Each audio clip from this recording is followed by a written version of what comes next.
Grabando. Muy buenas noches, estamos hoy día 29 de enero del 2025. Son las 7:08 de la noche. Vamos a comenzar a compartir eh, el libro de Apocalipsis, Revelación, capítulos 4 y 5. Que el Señor nos, como siempre, nos dé de su espíritu para poder tanto dar como recibir su palabra. Ok.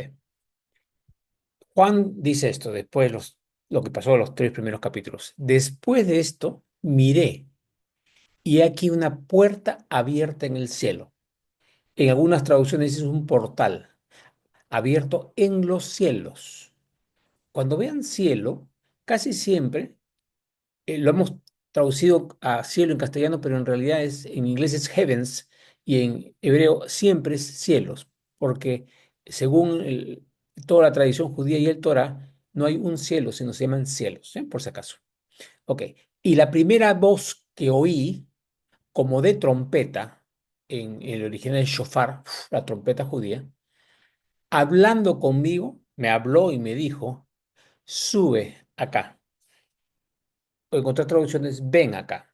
Está lo mismo, es ven, acércate a donde yo estoy. Y yo te mostraré las cosas que sucederán después de estas. Las que fueron anunciadas previas fueron las que fueron anunciadas las 7 iglesias. Y ahora está hablando de un poco más hacia adelante al futuro. ¿Sí? En estos primeros 2 capítulos no va a hablar tanto del futuro, va a hablar de algo que sucede específicamente en los cielos. ¿Sí? Y al instante, o sea, una vez que Juan hizo caso, al instante, que es una de las cosas interesantes cuando obedecemos a la voz celestial, suceden las cosas con mucho más velocidad, ¿no? Y al instante dice, yo estaba en el Espíritu. A esto se refiere al Espíritu Santo. En una traducción más antigua dice, y el Espíritu Santo me inundó, en inglés soak, o sea, que me mojó por completo, que tocó todas las fibras de mi ser. Ese es bien interesante, como un bautismo, una cosa así. Y al instante el Espíritu Santo se sumergió en mí. ¿Eh? Y aquí un trono establecido en el cielo. Había un trono en los cielos, ¿no? En el medio de los cielos. Y en ese trono uno sentado. Y el aspecto del que estaba sentado era semejante a piedra de jaspe y de cornalina. En las traducciones cambian cuál es la piedra preciosa muchas veces, pero en hebreo es una piedra de color rojo y una piedra de color azul. Que dicho sea de paso, son dos de las piedras que están en el pectoral de los judíos, del sumo sacerdote judío, cuando entraba al Santo de los Santos.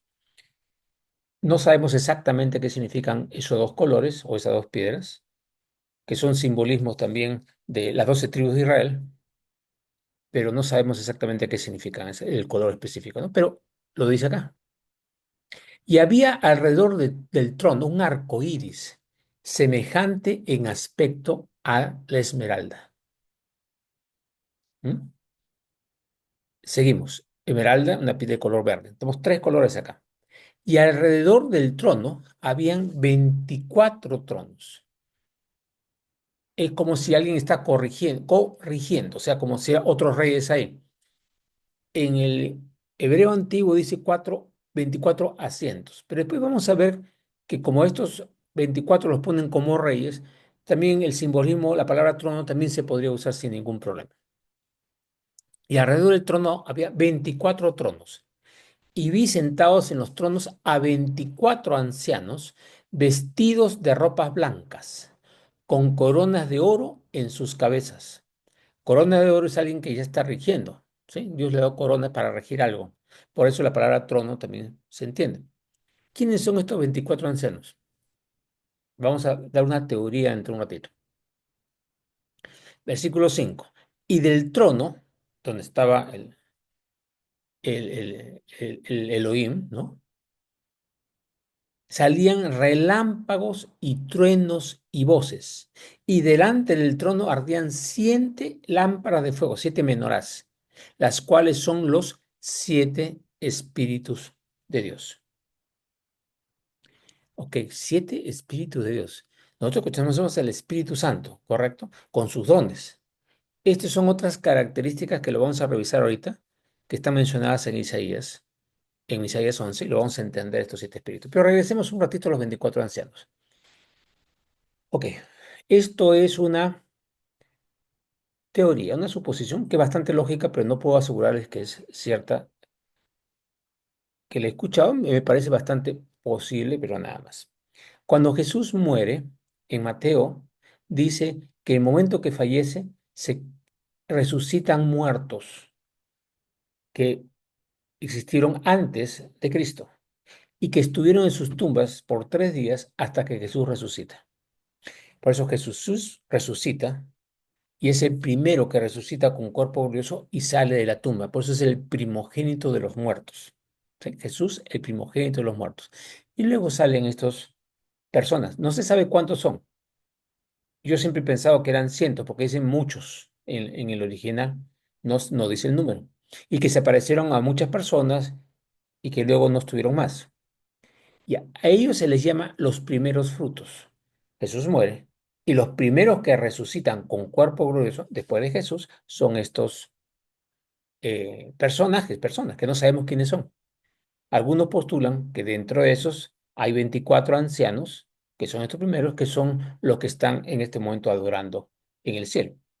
No les puedo decir qué es, pero vamos a ver que definitivamente no son ángeles, sino son seres humanos que están vivos en ese momento. Entonces, la suposición es que pueden ser de estos que resucitaron el día que Jesús murió, ¿no? Ok. Ahora vamos a ver los siete espíritus de Dios. Un momentito. Eso está en Isaías 11. En Isaías 11 está hablando de la venida del Mesías. Saldrá una vara del tronco de Isaí. Isaí es uno de los antepasados humanos del rey David, el padre del rey David, y de ahí, del rey David, la Biblia dice que tenía que nacer el Mesías, o sea, de la descendencia. Dice, saldrá una vara del tronco de Isaí y un vástago retoñará de sus raíces. Ok, ¿por qué retoña sus raíces? Porque el árbol se perdió. Acuérdense que Israel fue preso por los babilónicos y previamente por los asirios, ¿no? Y se fueron fuera de su país y el país está en nada. Nuevamente dice, como de sus raíces, lo que quedaba ahí, nació un retoño, que ese retoño del pueblo de Judá, del pueblo de Israel, nace ahí. Y reposará sobre él el Espíritu de Jehová. Entonces, casi siempre cuando hemos leído esto, sentíamos que eso era el Espíritu Santo, ¿sí? Pero miren lo que dice ahí, espíritu de sabiduría, número uno. Menciona seis, son siete, pero menciona seis. Espíritu de sabiduría, espíritu de inteligencia, espíritu de consejo, espíritu de poder, espíritu de conocimiento y de temor de Jehová. Cada uno de estos son dones que Jesús tenía. Tenía sabiduría, tenía inteligencia, sabía dar consejo, tenía el poder para parar lluvias, para parar tormentas, para parar tempestades. Tenía todo el poder, ¿sí? Poder. Espíritu de conocimiento, obviamente. Conocimiento es relacionarse con Dios y con los demás. Temor a Jehová. Decía que yo no hago nada ni digo nada sin que mi padre me lo diga. ¿Para qué tengo que decir o hacer? Eso es temor, respeto, ¿no? Seguimos leyendo ahora 3 y le hará entender diligente en el temor de Jehová. Nos enseña y nos guía para respetar a Dios como lo magnífico, magnífico que es, ¿no? Y ahora empieza a hablar de otra cosa, dice, no juzgará. Y esta es otra palabra diferente. Y ese es el séptimo espíritu. No juzgará, lo vamos a ver en Isaías 28 ahorita. No juzgará según la vista de sus ojos, ni arguirá por lo que oigan sus oídos, sino juzgará con justicia a los pobres. Y cuando habla de pobres, no es pobres que no tienen plata, sino pobres de espíritu, los que aceptan que son pobres de espíritu, necesitan a Dios. Justicia a los pobres y arguirá con equidad por los mansos de la tierra. Manso es el que obedece a su amo. Y herirá la tierra con la vara de su boca, con su palabra, determinada lo que dice, ploc es, y con el espíritu de sus labios matará al impío, al maligno, ¿no? y será la justicia cinto de sus lomos y la fidelidad ceñidor de su cintura. ¿Se acuerdan cuando se habla de la armadura de Dios? Que tenemos que tener como una faja firme, una fidelidad en la cintura, y tenemos que tener la coraza de justicia encima. De eso está hablando. Isaías está hablando de esa armadura de Dios que luego se menciona en el Nuevo Testamento. Y estos 7 espíritus, todos están en Jesús. O sea, no son 7 espíritus como decir 7 personajes o 7 dioses, sino son 7 características eh, que, que corresponden a él. En aquel día Jehová de los ejércitos será por corona y gloria y diadema de hermosura al remanente de su pueblo, y por espíritu de juicio al que se siente en juicio, y por fuerzas a los que rechazan la batalla en la puerta. Entonces, aquí vamos a ver muchas cosas sobre el juicio y cómo será juicio, pero no vamos a entrar solamente para que sepan que acá está mencionado. Ok, vamos a cerrar este, este de aquí y vamos a abrir nuevamente.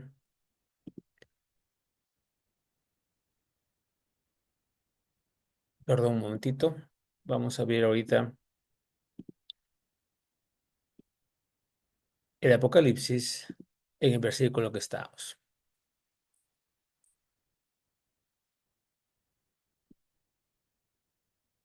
Ok, entonces seguimos que hablando de los 7 espíritus de Dios. Estos 7 espíritus, les repito, están manifestados en Jesús y estaban anunciados como lo que llenaba al Mesías desde Isaías. ¿Sí? Ok.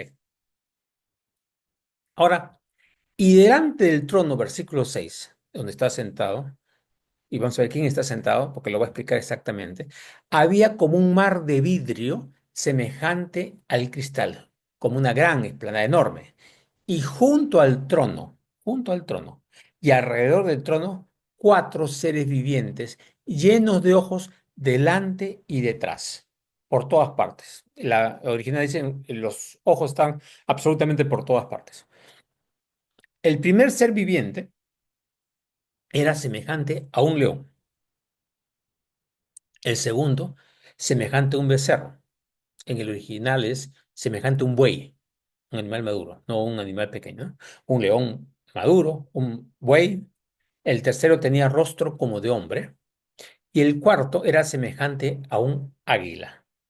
Lo de volando es un añadido, es águila, o sea, un león, un buey, un hombre y un águila. Y los 4 seres vivientes tenían cada uno 6 alas, y alrededor y por dentro estaban llenos de ojos, y no cesaban día y noche de decir, Santo, Santo, Santo es el Señor Dios Todopoderoso, o también Santo es el Señor Dios de los ejércitos, Todopoderoso, el que era, el que es y el que ha de venir. Ok. Estos 4 seres vivientes lo encontramos en el Antiguo Testamento, en el libro de Ezequiel, cuando habla de los 4 seres vivientes que están rodeando un trono de Dios, en que es una nave de Dios que navega. Que no vamos a entrar en ese tema ahora, pero está descrito en Ezequiel. La diferencia que en ese Ezequiel cada ser viviente tenían 4 caras, una de hombre, una de águila, una de león y una de buey, simultáneamente en la misma cara. Y miraban hacia todas partes y eran lo que transportaban al Altísimo, ¿m? Y lo llevaban de una parte a otra en esa nave especial que está descrita en Ezequiel. Ok, que no vamos, como le digo, no, eso va a ser otra clase en otro momento, cuando le revisemos el libro de Ezequiel. Pero como repito, esto estaba ya descrito antiguamente, pero cada ser tenía las 4 caras, en cambio acá son 4 seres, cada uno por separado tenía esa cara, que 4 seres vivientes. ¿Qué son? ¿Qué representan? Mucha gente expresan que son manifestaciones de la creación de Dios, como que toda la creación es un espíritu del que el Señor saca el ejemplo para la creación. No se sabe, no lo explica, que ahí lo dejamos. Ok, acá dice el versículo santo, santo es el Señor Dios Todopoderoso, el que era, el que es y el que ha de venir. Mucha gente dice, bueno, eso lo dicen de Jesús. Con cuidado. Siempre cuando leamos tenemos que leer con cuidado. En este capítulo 4 pudiera ser Jesús, lo que está diciendo. Pero después nos vamos a dar cuenta por el episodio del capítulo 5 que este ser es Jehová mismo, o sea, Padre, el Padre Celestial. ¿Ah? Ok. Ahora, ¿cuándo ocurre esta escena? Lo vamos a ver en el capítulo 5. Vamos a entender cuándo ocurre esto de 4 y 5 en el tiempo. ¿Sí? Ok. 9. Y siempre que aquellos seres vivientes dan gloria, y siempre aquellos seres vivientes dan gloria y honra y acción de gracias al que está sentado en el trono, al que vive por los siglos de los siglos. Alguien que vive por los siglos de los siglos es Dios, ¿no? Lo traducen como Jehová y el anterior como Dios Todopoderoso o como Jehová de los ejércitos. También Jehová o Jehová, como quieran pronunciarlo. 10. Los 24 ancianos se postran delante del que está sentado en el trono y adora al que vive por los siglos de los siglos. Fíjense que está repitiendo varias veces esto, ¿no? El que vive por los siglos, siglos, el que era, el que es, el que ha de venir, y adoran al que vive por los siglos y echan sus coronas delante del trono diciendo, Señor, mi Dios, digno es de recibir la gloria, la honra, el poder, porque tú creaste todas las cosas y por tu voluntad existen y fueron creadas. Ok, lo del poder fue en los originales antiguos no está, está gloria y honra. ¿Por qué? Recibir gloria y honra es lo que nosotros le damos a Dios. Nosotros no le damos a Dios el poder, Él ya tiene el poder. Se añadió en el sentido que tú eres todopoderoso, pero no está en el original. Alguien sencillamente le puso una nota y luego esa nota la pusieron dentro del versículo, pero lo que dicen los antiguos en hebreo es, eres digno, eres el único que realmente es el que debe recibir. Digno es alguien que debe, el que puede recibirlo por sus motivos, que puede recibir la gloria y la honra. No hay nadie más en todo el universo, tú eres el único. Y luego dice, ¿por qué? Porque tú creaste todas las cosas y por tu voluntad existen y fueron creadas. En otras traducciones no dice por tu voluntad, sino por tu placer. Curioso, ¿no? Porque en realidad Dios, su voluntad, ¿qué cosa es? Su voluntad es amor. Y placer suena como para que yo me saque, para que yo goce, cuando en realidad Dios es amor y lo que quiere es que gozar con lo que hace, pero lo que hace también goce. O sea, no es una egoísta, nunca es egoísmo. Todo lo que hace es en amor pleno, ¿no? Entonces, esa es la traducción de este capítulo. Ok, pasamos al capítulo 5.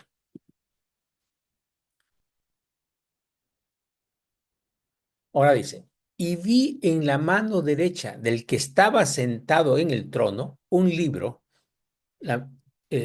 Acuérdense que en esa época no había libros, había rollos, los pergaminos eran rollos, pero lo tradujeron como libro para que entendamos nosotros, lo vamos a decir, en el trono había un pergamino, dice, escrito por dentro y por fuera, sellado con 7 sellos.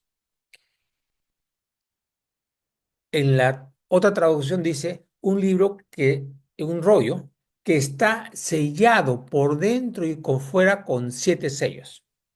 No escrito por dentro y por fuera, sino sellado. Cuando tú escribes un libro por dentro y por fuera y tú vas con sellos, vas a poder leer algunas cosas. Pero este es un libro que nadie podía leer absolutamente nada. Entonces, escrito por dentro y por fuera es que tú podías leer algo por fuera. No entendías todo, pero estaba algo escrito. Pero cuando sigamos leyendo, nos vamos a dar cuenta que no se podía leer nada. Entonces, la única buena explicación es que es un libro escrito, es un rollo que está escrito, pero que está sellado por dentro y por fuera, o sea, sellado de una forma tan segura que no se puede ver nada. ¿Ok? Y vi un ángel fuerte, un ángel poderoso, que pregonaba a gran voz, una voz de trueno, dice la traducción, ¿no? Antigua. ¿Quién es digno de abrir el libro y desatar sus sellos? Ok, la palabra desatar, como ahora entendemos que un pergamino normal le pones una cinta y lo amarras, ¿no? Para que no se abra. Ese es en los tiempos modernos. En los tiempos antiguos los sellos eran, eh, todos eran como una cera o algo que lo sellaba y le ponías un sello encima. Estos sellos no se desataban, estos sellos se rompían. Entonces, por eso cuando vamos al hebreo original, la palabra es romper, destrozar los sellos. Cualquier oso, romper o destrozar los sellos. Entonces, ¿quién es digno y poderoso, en otra traducción, de abrir el libro y romper sus sellos? Y el versículo 3 dice, y ninguno, ni en el cielo, ni en la tierra, ni debajo de la tierra, podía abrir el rollo, ni aún poder mirarlo, ni darse cuenta. Ahora, mirarlo de lejos, no, podían mirarlo. Lo que pasa es poder leerlo. Nadie podía leer, si no puedes abrirlo, tampoco puedes leerlo. Entonces, eso fue un agregado también. Nadie puede abrir el rollo. 4. Y lloraba yo mucho, o sea, Juan se puso a llorar mucho porque no se había hallado a ninguno digno de abrir el libro, ni de leerlo, ni de mirarlo. Nuevamente, este mirarlo es leerlo, ¿no? No pude leerlo. 5. Y uno de los ancianos, de los 24 ancianos, me dijo, no llores. He aquí que el león de la tribu de Judá, la raíz de David, ha vencido para abrir el libro y desatar sus 7 sellos. ¿Cuándo fue que venció Jesús? El momento que murió y resucitó. ¿Cuándo dijo él, todo está consumado? Cuando murió en la cruz, había vencido y estaba vencedor. Él sabía que podía resucitar todo, fue a lo que tuvo que estar 3 días en el Hades, salió y estuvo con sus discípulos un tiempo y pues se fue, ¿no? Eh, y estaba en el cielo. O sea, ¿cuándo fue digno? Después de la resurrección. ¿Y cuándo está Juan ahí en el cielo? Jesús ya había muerto, ¿no? Por lo menos unos 60 años, porque esto más o menos se escribió por el año 90 o por ahí más, el año 90 después de Cristo. Y Cristo ya había muerto más de 50 años atrás, o 60 años atrás, no se sabe exactamente, pero esto ya fue posterior, ¿no? O sea, que puede ser una escena que ocurrió cuando Jesús ya resucitó y fue al cielo. No sabemos el tiempo exacto, pero obviamente no fue antes de su muerte y resurrección, porque él pagó con su sangre, lo vamos a ver porque lo explica ahora. Porque dice la raíz de David. Ojo, en la genealogía, él viene de David, pero él dice, es la raíz de David. O sea, de Isaí, de esa rama salió una nueva, ¿no? Un vástago, ¿no? De sus raíces, una nueva raíz. Pero él es la raíz. Lo que pasa que humanamente nace de ahí, pero él es la raíz. O sea, de Jehová, de Yeshua, de Jesús, viene todo lo que viene después. Por eso dice en Juan 1 que en el principio era el verbo, la palabra, y la palabra fue hecho carne y habitó entre nosotros, y vimos su gloria como gloria del unigénito del Padre, y dice que todo fue creado por él. Esto está en Juan 1, en todo el capítulo 1 de Juan, ¿no?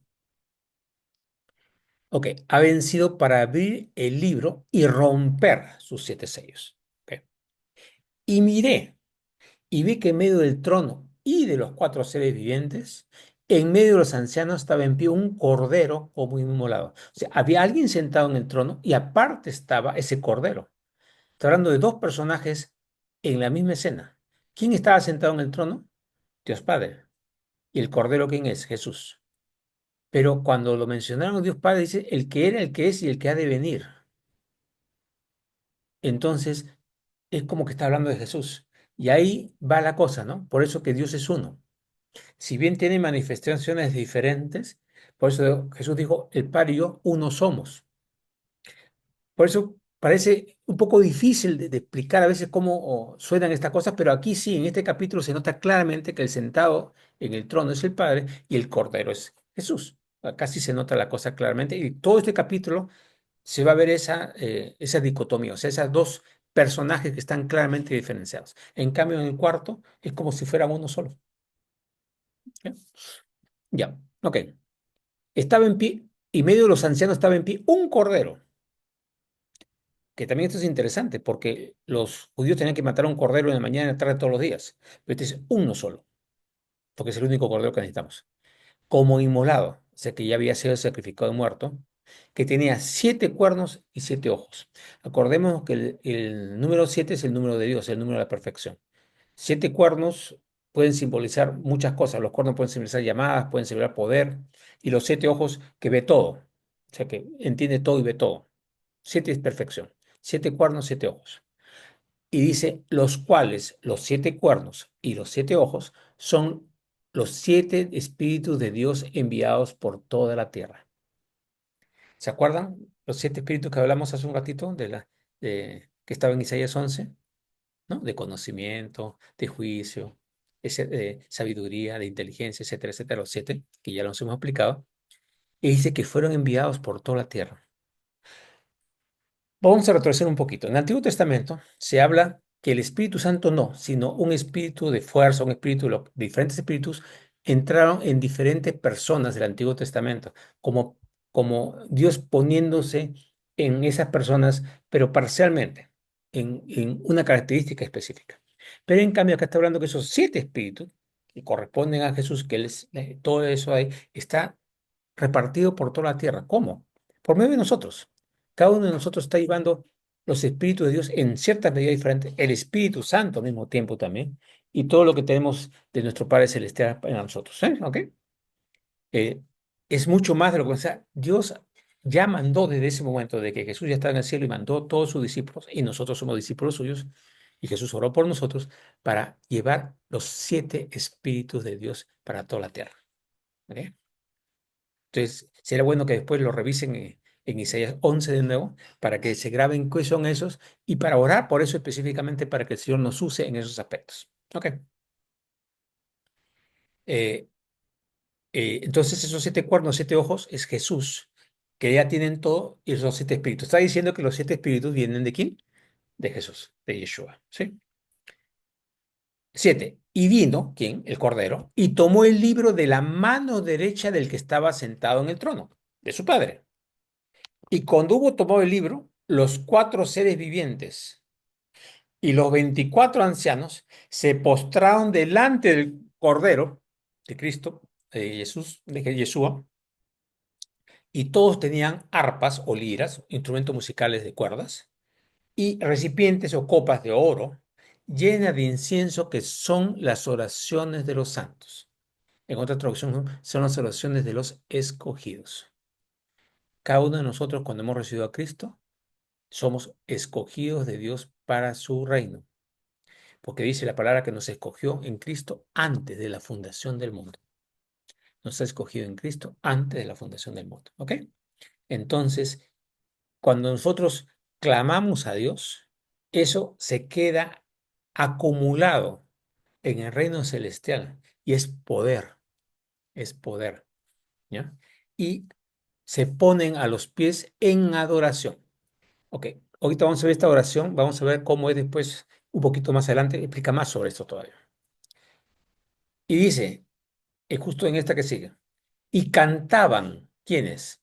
Los seres vivientes y los 24 ancianos, y cantaban un nuevo cántico, un cántico renovado, diciendo, digno eres de tomar el libro y de abrir sus sellos, porque tú fuiste inmolado y con tu sangre nos has redimido para Dios, Padre, o sea, para la totalidad de Dios. ¿De dónde? De todo linaje, toda lengua, todo pueblo y toda nación. Y nos has hecho para nuestro Dios reyes y sacerdotes, y reinaremos sobre toda la tierra. Los 24 ancianos o son un grupo nada más, o son todos el simbolismo de todos los que fallecieron antes, no sabemos. Pero lo que sí sabemos, y bien claro, que dice que los ha redimido. Y por eso sabemos, ¿a quién vino a redimir Jesús? ¿Vino a redimir a quién? A su creación, a nosotros. ¿A redimir a los ángeles? No. Entonces estos 24 ancianos tienen que ser seres humanos que han fallecido y han resucitado. Y por eso suponemos que son las primicias que he hablado antes. No puedo asegurarlo, pero suena muy a eso, ¿no? Ok. ¿Y de dónde nos ha redimido? De toda nación, que tú no haces diferencia por si es hombre, si es mujer, si es blanco, si es negro, si es rico, si es pobre, si vive en tal sitio, tal otro. No, tú has venido a redimirnos de todas partes, a todos los que tú has escogido desde antes de la fundación del mundo. ¿Para ser quién? Tus reyes, sacerdotes, para poder regir contigo en la tierra. Aquí habla sobre los 24 ancianos que ya tienen coronas, y está hablando sobre los 4 seres vivientes. En otra parte vamos a ver que habla también de todos los que han muerto en él, ¿no? Pero eso lo voy a explicar después. Pero también estamos incluidos en esa promesa, aunque acá todavía no nos menciona. Ok. 11. Y miré y oí la voz de muchos ángeles alrededor del trono. O sea, la cantidad de huestes celestiales es gigantesca. Cuando un día un grupo de asirios estaban rodeando al profeta en Israel, y su ayudante estaba diciendo, uy, nos van a matar, ¿no? Este profeta oró y le dijo, Señor, abre los ojos. Y abrió los ojos y vio que la multitud de ángeles que están a favor de ellos era muchísimo más que todos los soldados que venían y todas las huestes que venían. Era gigantesco lo que está a favor de nosotros. Ok. Y oí la voz de muchos ángeles alrededor del trono y de los seres vivientes y de los ancianos, y sus números eran millones de millones. La palabra original en hebreo es miriada, que significa cantidades enormes. Lo han puesto como millones de millones, en otras traducciones lo han puesto como decenas de miles. ¿Ah? En otras lo han traducido de diferente forma, pero la cantidad significa gigantesca. Eso es lo que significa la cantidad, gigantesca.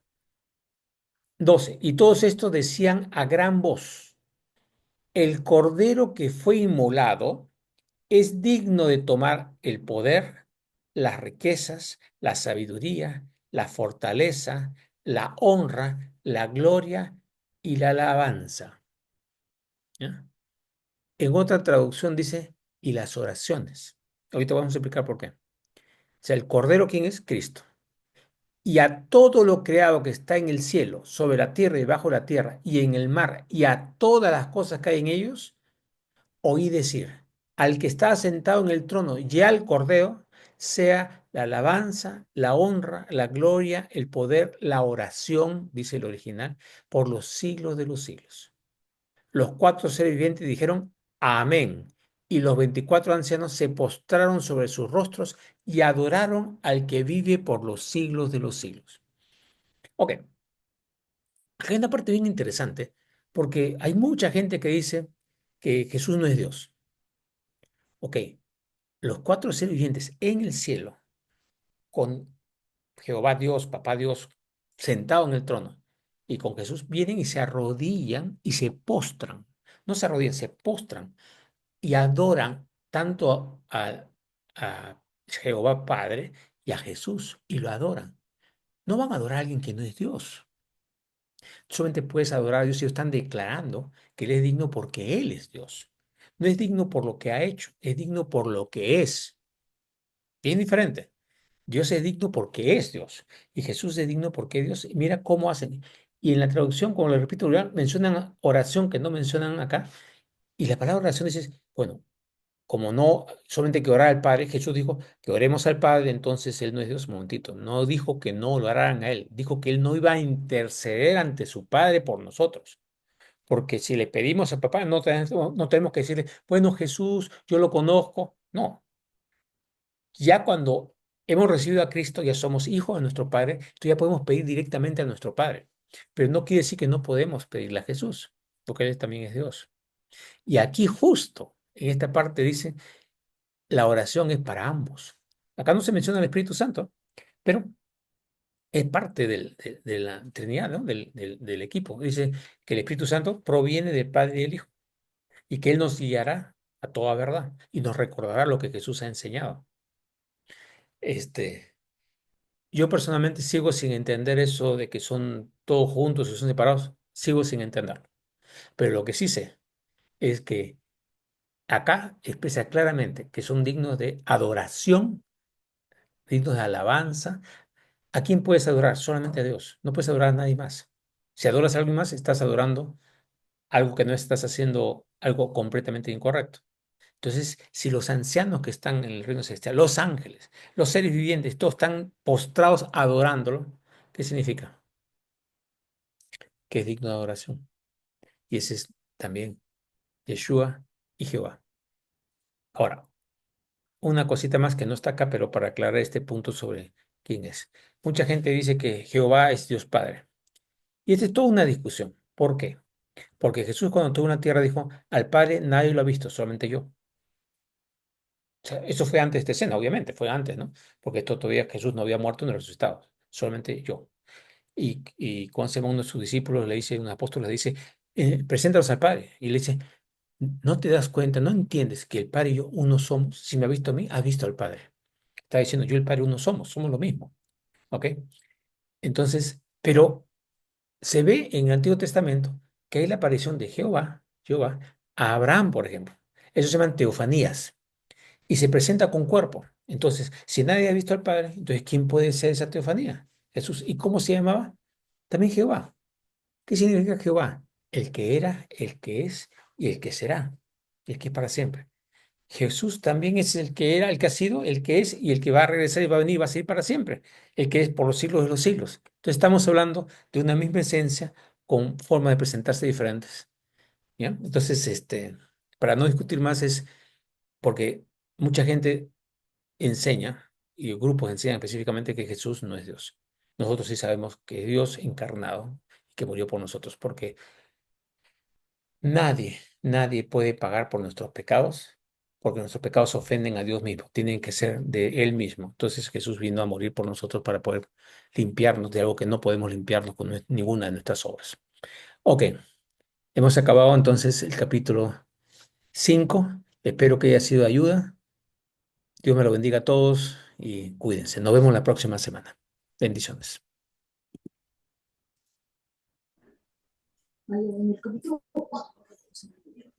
Vamos a dejar de grabar.